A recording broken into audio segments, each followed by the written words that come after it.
Hello, everyone. Terrence here with Hollywood Already Did It, and I'm going to be discussing the new film from first time director Joe Robert Cole called All Day and a Night, right after the jump.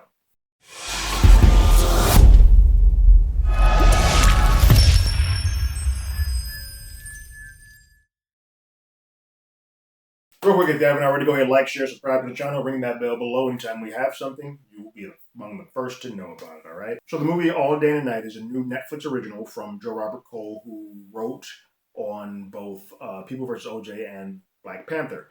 He is a first time director, and it's starring Ashton Sanders, who was in Moonlight, and of course, Jeffrey Wright.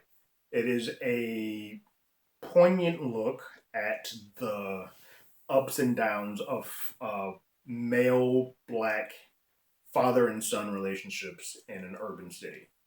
I would say, if I were to compare it to anything or liken it to anything, kind of give you an idea of what it is, you're getting a new age or a current story of something like Menace to Society or Boys in the Hood, which I'm dating myself. But if you haven't seen those movies, you need to go watch them. But that's sort of what the vein of this film is going to. So here are my likes and sort of my dislikes. My likes. I think it's very important to have a story being told to the masses about father and son relationships that the intention is there, the love is there, the wanting of more or betterment for your child is there, but it sometimes can get muddied up or mishandled based on life, the situation, or that economic toll that is on the world around you. And so you get this cycle. And I think it's important for some people to understand that some things are just ingrained in a society or a group of people, especially if they haven't had the luxury of everything going their way as long as some others have. So I think it's important to tell that story and to kind of have that come across. If nothing else comes across in the story, the cycle, the perpetual cycle that unfortunately happens with black men in America, especially in urban cities, needs to be told, and it's hit hard here. Jeffrey Wright is phenomenal. Now he is a supporting character. This is Ashton's movie. Ashton is the lead, but the few moments that you have of Jeffrey Wright when you go into flashback mode are outstanding. They show a father who is going through demons himself. He probably has not had the best life himself as a kid.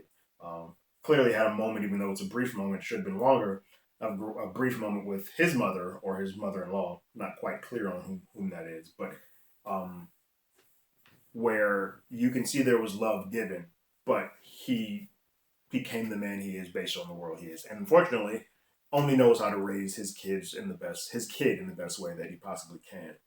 Pretty violent, but he's trying to toughen him up, but only in the way that he knows how. And I think those scenes are handled really well. And even the moments when we get into jail, he does a really good job of being a little bit more calmer, obviously, in that because he's now broken to see that he has done the same thing for him that his father did to him as far as keeping the cycle going. So Jeffrey Wright is really good. He's the worth the price of admission alone. And then my third like that this movie is gorgeously shot. Like it's beautiful to look at. There are moments, just the way that it's done. But there's one scene that I think stands out for me is there is a shot of when Ashton and his girl Shantae and his boy they're at a party and then they are leaving the party and it's what we call a one shot or a tracking shot where the shot never stops or cuts or edits to turn around or do a reversal looking the other way. It just follows these guys in an entire way of leaving the party, meeting some friends that are outside the party, going down the street, and then showing the streets of Oakland that are all actively doing like an entire party sequence is happening on the entire block, and you capture that. Now, I'm from Detroit originally, not from Oakland, but the essence of what happens on that street, or like what happened with what used to be Belle Isle, where you just have a bunch of black folks just outside living the best life they have. Like dirt bikes are flipping around and having parties, car doors are open, and you just see that tracking shot of just life in a black community and how much fun it can be. But then you also get to the end of that and how everyone's communicating and how that can also flip and can go so wrong at the same time. That shot, I'm not sure, I didn't time it because I was just enthralled by it, but it has to be like a good 10 to 8 to 10 minute shot that tracks them all the way through, and is fascinating to watch. And I think, if nothing else, writing wise and as a director, that shot alone shows that however else you feel about this movie, there's a life in a fire that this young man has that is going to continue on. And I would like to see what he does in the future with something that's a little bit more um, nuanced than this movie. So my dislikes. Um, this sucks to say. It's one note. And that's not a bad thing because I think that's intentional. I think it's one note by design. This is a cold life, and that's sort of what you have to present to the audience. It's like this person has lived in this vicious cycle. Things have happened to him. Things are harder for him. He's been beaten up as a kid. He's been beaten up at home. He's been told that you're not strong enough at school to do this, so go back and beat them up, and it just becomes an aggressive behavior. And that's sort of one note is throughout the entire film on purpose. So there's no moment of levity or no moment of breath or no moment of a height or a rise or a fall. It's just that way. I think the closest you get to some type of breathing moment is when Ashton and his girlfriend are kind of in the car, or they have a moment where they realize that they're pregnant together. That's probably the only time where there's some type of heart or happiness in this. The rest of the time, it's very, very cold and dark, and that's hard to watch for an entire film. And I think when nothing new is presented and there's no clear way of message of what I am supposed to be getting from this, like Boys in the Hood, Menace Society, there was a clear-cut picture of what you're supposed to be getting from that film as a whole. The way that this film ends, I'm not entirely sure what the message or the point of going through this is. And because it's not clear or there's not anything really learned new, this film feels more like an exercise to watch as opposed to a film to enjoy.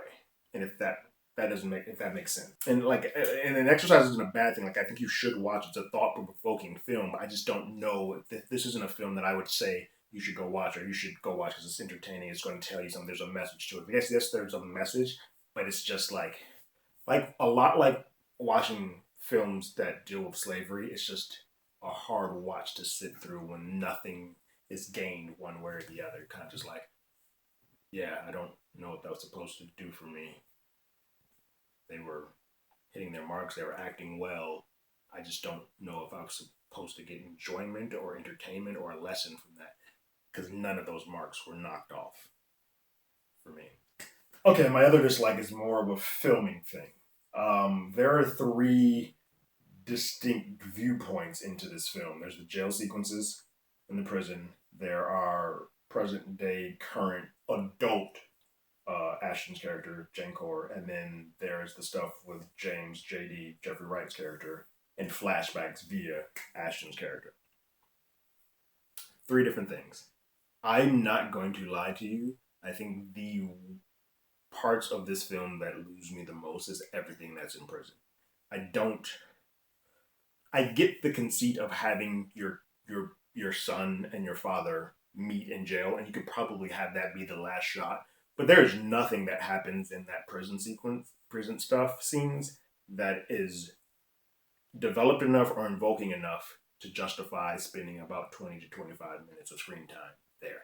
I think all of that stuff can have been removed, and you literally just end on a shot. And I don't want to tell people how to write or direct, but I think for me it becomes more heartening to end on a shot of Jankor going to prison and seeing his dad there. Close off that.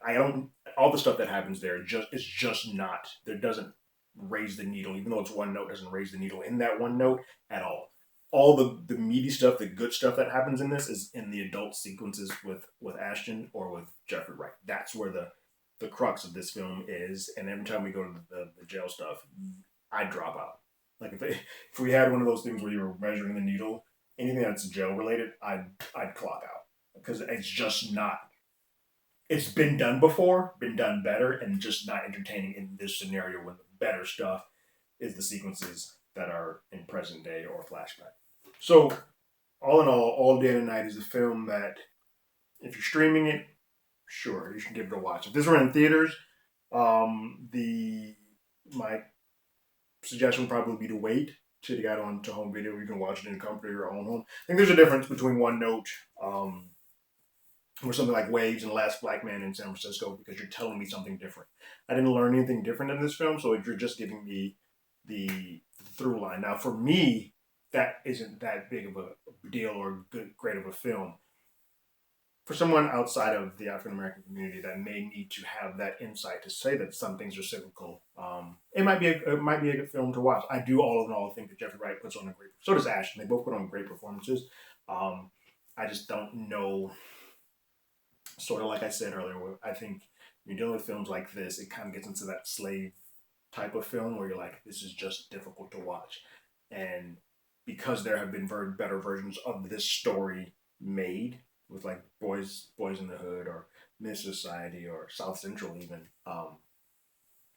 It's just more so why was the reason to do this outside of seeing a young first time director do something and show that even though this may not be the film that is all in all crosses all the T's and dots all the I's and it's a perfect story, you can tell that there's a good director in there. And I think once he gets a little bit more scripts that are a little bit more heavier or have something to say, or even as a director, he chooses to do some writing and some things that are a little bit more poignant.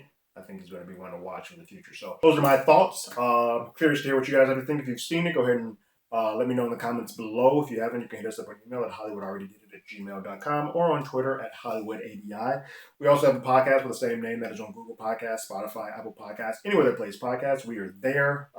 This current episode is going to be about what would be Black Widow had it actually still been released, and sort of talk about the spat that Regal, AMC, and Universal are all having. It's fun to watch the parents argue in public and see what they're talking about.